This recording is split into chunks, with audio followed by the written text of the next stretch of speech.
clouds and the rain.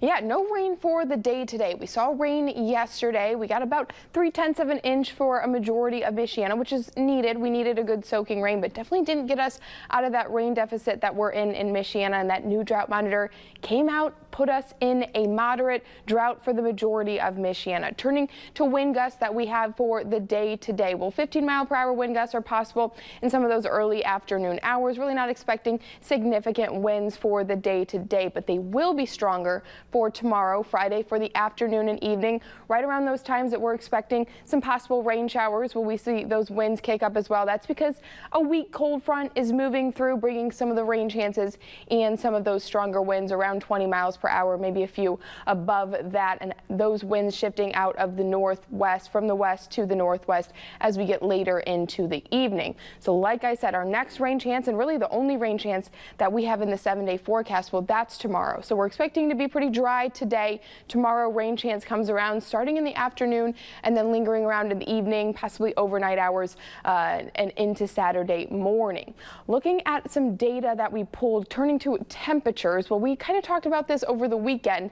May average high temperatures this year so far, of course, we've got a couple days left, but right now that May average for 2025 is at 69.2 degrees, and that's a very stark difference from what we felt last May. That May average high temperature, May 2024, was 76.2 degrees. So around 7 degrees warmer last year than what we're feeling this year. And that's why so many people just have felt that that cold weather has stuck around. And really, if you look at the averages, you can see there that overall average is right around 70 degrees. So we're actually not that much colder than normal. It's just because the past few years, we've had some years that have been well above average for those high temperatures in May. So definitely feeling the cooler temperatures after a stretch of warm Mays have been around. But as we get into June, well, look at our temperature compared to average chart. All of those 80s are back around. So we're ending May cooler, and we've had a cooler May, but into June, as you can clearly tell here, well, we're going to start it off pretty warm. All those 80s coming up in the forecast,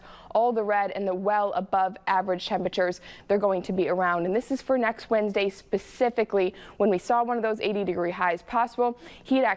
Heat index, I should say, is going to be well into the 80s as we go through Michiana, mid 80s even possible there.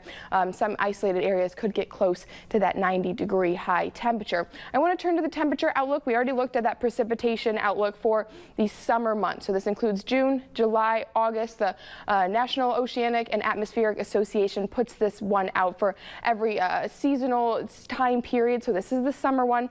And a look here, we're seeing, well, the entirety of the United States is expected for these summer months to have above average temperatures. You're not seeing any of the blue, which of course would mean below average temperatures. So everybody above average, and there's a little bit of a bullseye there that you can see in some of those western states, the mountainous regions there, where they're going to see those above average temperatures that are more significant than what we could possibly see here in South Bend. Zooming into South Bend, Michiana area, well, we're just going to be slightly above normal for what they expect for our summer months. But yeah, definitely a stark difference because we had all those cool temperatures to end May, and as we look